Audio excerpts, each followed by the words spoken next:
Indonesia, Kepala Badan Reserse Kriminal Mabes Polri yang dalam hal ini diwakili oleh Kombes Bakhtiar Tambunan yang saya hormati, para pembicara, Mas Ali Muskur Musa, beliau adalah senior saya di organisasi kemahasiswaan, Dr. Margarito Kamis, idola saya dalam pergerakan, dan Pak Ahmad Fauzi yang insya Allah sebentar lagi akan datang, senior saya dalam organisasi profesi kepengacaraan.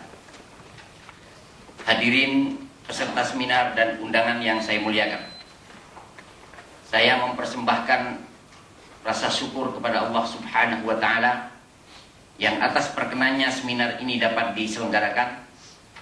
Saya menghaturkan terima kasih kepada para pembicara, peserta, dan undangan yang telah berkenan meluangkan waktu untuk menghadiri dan mensukseskan acara ini.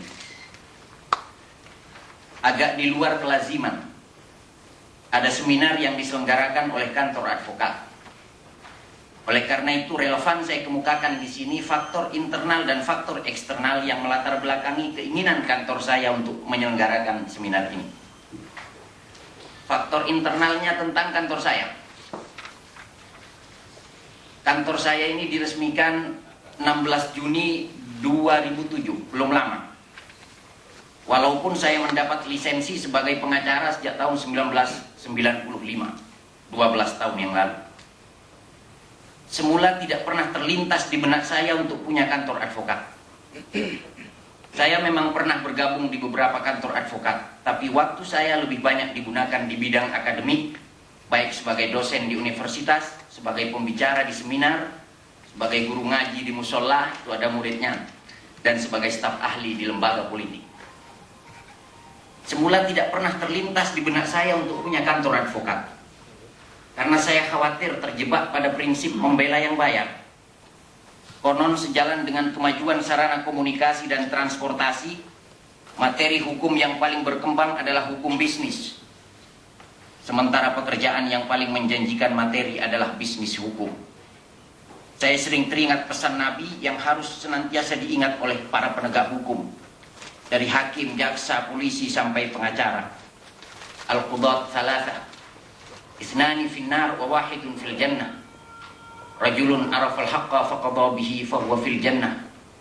Rajulun arafal haqqa wa lam yaqdi bihi fahuwa finnar.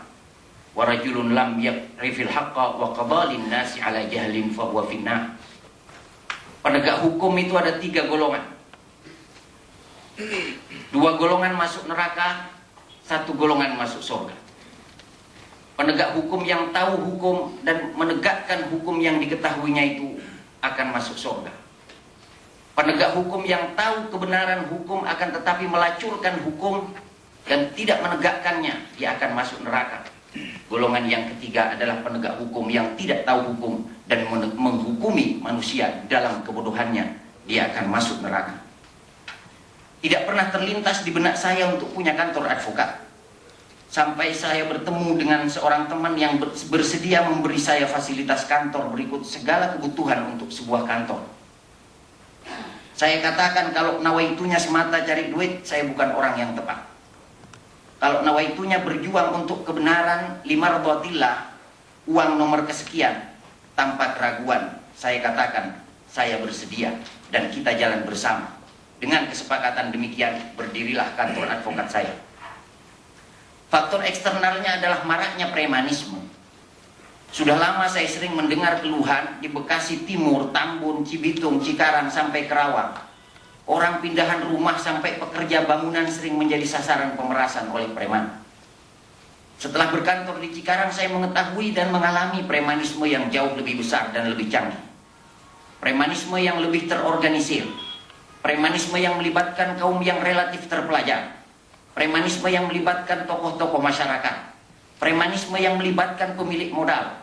Premanisme yang mungkin melibatkan aparat keamanan dan birokrasi. Apapun cara dan namanya, premanisme tetaplah menjadi salah satu penyebab high cost ekonomi dan berpotensi mencoreng kredibilitas pemerintah di mata investor. Sementara para petinggi negeri ini mengemis-ngemis agar investor asing menanamkan investasinya di Indonesia demi membangkitkan perekonomian negara dari keterpurukan setelah setelah dilanda krisis ekonomi berkepanjangan. Seorang pengusaha bercerita, ada beberapa pabrik yang 10 tahun lalu selalu diwarnai oleh kesibukan pekerja. Kini yang terlihat di sana hanyalah seorang satpam dan sejumlah kambing berkeliaran. Karena pengusahanya sudah hengkang ke Thailand atau Vietnam. Mengapa mereka hengkang? Mungkin karena negeri ini dirasakan tidak kondusif lagi bagi usaha mereka. Salah satu penyebabnya adalah high cost ekonomi. Modal dan bisnis multinasional tidak mengenal batas dan kewarganegaraan. Mereka akan terus mencari tempat-tempat yang lebih menguntungkan bagi bisnis mereka. Pengusaha asing dengan pengerahan massa dan ancaman perusahaan. Sulit untuk mengatakan aparat tidak mengetahui premanisme, walau tindakannya tidak pernah nyata. Kalau aparat tidak tegas menghadapi preman, jangan-jangan karena mereka terima setor. Janda bilang ketika saya ketiduran, Sultan bilang, salah kamu sendiri, ngapain tidur? Mestinya kamu jaga dombamu. Si janda bilang, maaf Sultan, kalau begitu memang salah saya. Kesalahan saya adalah menyangka Sultan mampu menjaga keamanan kami, rakyat Sultan. Nyatanya saya salah dan muka Sultan pun memerah. Saya katakan kepada si pengusaha asing, bodoh kalau Anda takluk sama preman. Negeri ini seharusnya berterima kasih kepada orang seperti Anda yang datang membawa modal, menjalankan usaha, mempekerjakan banyak anak bangsa, membayar pajak. Bila perlu Anda tinggal kerja, buat laporan ke kedutaan besar Anda, minta perlindungan kepada Mabes Polri, katakan kepada pemerintah Indonesia. Bila perlu, beritakan melalui media massa yang mendunia bahwa negeri ini tidak aman untuk investasi dan karenanya saya akan angkat kaki. Saya katakan si pengusaha lokal, ada peribahasa, manistughdiba walam yaghdab fahuwa himar.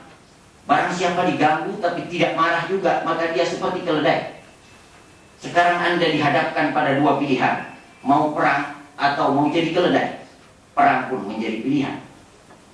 Ancaman pengerahan massa oleh sekelompok preman dihadapi dengan kesiapan untuk pertarungan berdarah. Kalau ini harus terjadi, ini akan menjadi tamparan bagi aparat keamanan, khususnya kepolisian. Karena itu saya mengundang Mabes Polri untuk bicara. Saya katakan kepada klien saya, kalau kita menang, preman akan berpikir panjang untuk memeras kita. Kalaupun harus mati, kita mati dalam mempertahankan diri. Menurut pasal 49 KUHP, tidak dipidana orang yang melakukan perbuatan pembelaan diri. Setelah gagal melalui premanisme murni, si preman menekan pengusaha asing untuk bekerja sama dengan salah satu badan usaha. Padahal si preman bukan pengurus dan bukan pemegang saham di badan usaha itu.